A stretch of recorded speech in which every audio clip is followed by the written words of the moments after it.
पाठ पूजा चैनल में आज हम श्रीमद् भागवत गीता का 10वां अध्याय सुनेंगे।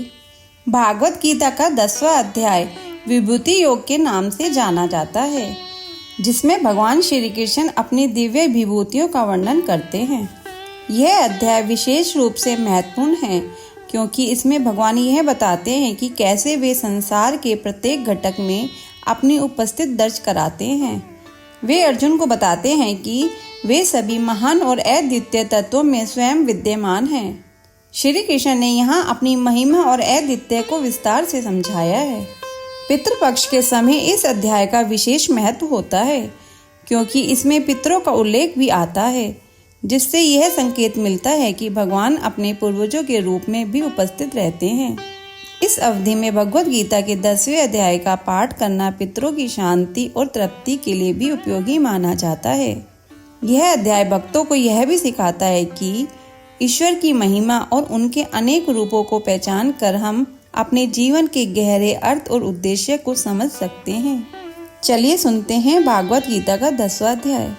श्री कृष्ण भगवान ने कहा, हे माँ भव और भी मेरे कल्याण कारक वाचक सुनो, तुम पर मेरी अत्यंत प्रीति है, अतएव तुम्हारे कल्याण के लिए कहता हूँ।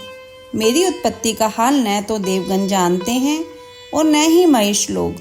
मैं ही देवों और महेशों का आदि कारण हूँ, जो मुझे अजन्मा अनादि और सब लोगों का ईश्वर जानते हैं। वे सब मोह रहित हैं, उनके पाप नष्ट हो जाते हैं। बुद्धि ज्ञान असमोह क्षमा सत्य दंभ शंभ दुख जन्म मरण भय और अभय अहिंसा समता संताप तप दान यश अपयश इत्यादि जो अनेक प्रकार के भाव हैं, वे सब मुझसे उत्पन्न होते हैं। 7 महिषी और उनके पहले 4 मनुष्य मेरे मन से उत्पन्न हुए। जगत के समस्त प्राणी उनसे उत्पन्न हुए। जो मनुष्य मेरी इस विभूति को भली भांति जानते हैं, वे निश्चय योग से सिद्ध होते हैं, इसमें संदेह नहीं। यह जानकर कि मैं सबका उत्पत्ति कारण हूँ और मुझ में ही सबकी प्रवृत्ति होती है, विवेकी प्राणी मेरी उपासना करते हैं। वे मुझ में अपने चित्त और प्राणों को लगाकर एक दूसरे को समझाते हुए भजन करते सदा संतुष्ट और सुखी रहते हैं।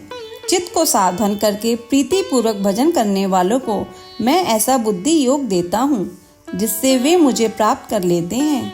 उन पर अनुग्रह करके मैं उनकी बुद्धि में स्थित हो दैदित्यमान ज्ञान से अज्ञान मूलक संसारी अंधकार का नाश करता हूँ।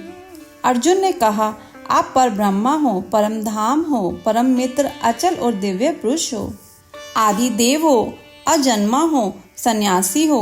तुमको सब ऋषि देवर्षि नारद अमित देवज्ञ और व्यास भी ऐसा कह गए हैं और स्वयं तुम भी कह रहे हो। हे केशव, जो तुमने मुझसे कहा है सो सब मैं सत्य मानता हूँ। हे भगवान, देवता और दानव इन दोनों ने ही तुम्हारे रूप को नहीं जाना है। हे सब जीवों के उत्पन्न करने वाले भूतेश, हे देव, हे जगतपते, हे पुरुषोत्तम, आप स्वयं ही अपने मन को जानते हैं।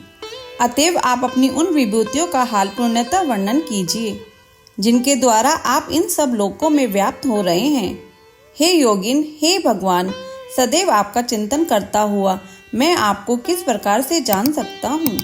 आपका ध्यान किन किन भावों से करना योग्य है?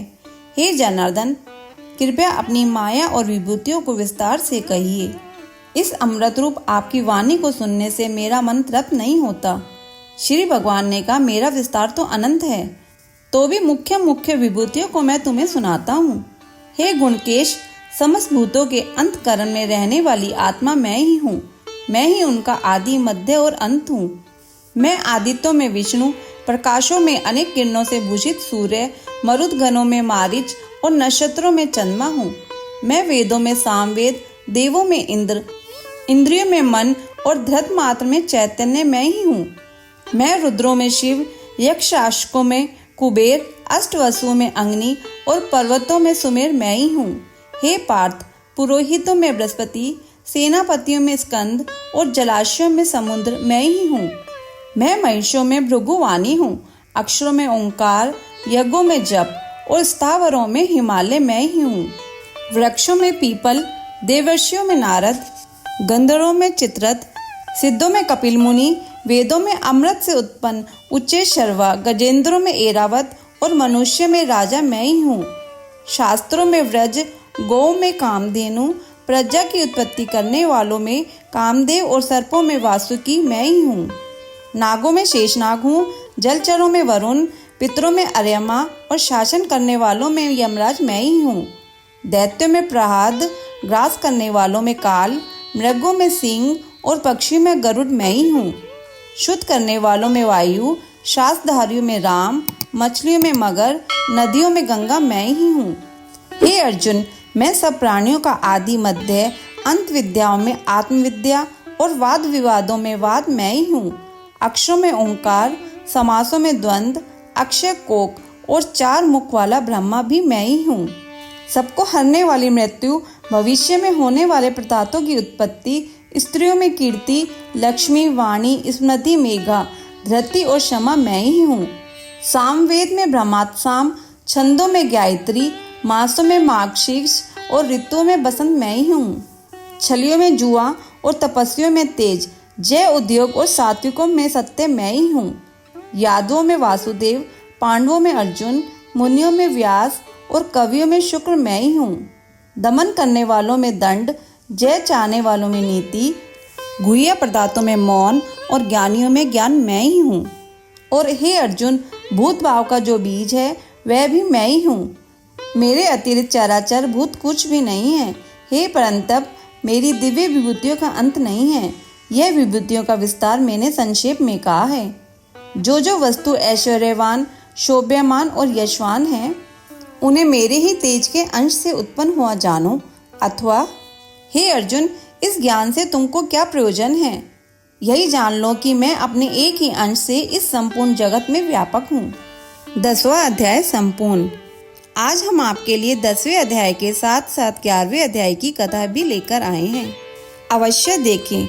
10वें अध्याय में भगवान की विभूतियों का वर्णन सुनने के बाद 11वें अध्याय आपको उस ज्ञान की चरम सीमा तक पहुंचाएगा जहां अर्जुन ने भगवान के विशाल और अद्वितीय स्वरूप के दर्शन किए थे। अगर आपको यह अध्याय सुनना अच्छा लगा हो तो इसे लाइक करके शेयर करें। चैनल पर नए हैं तो सब्सक्राइब करें।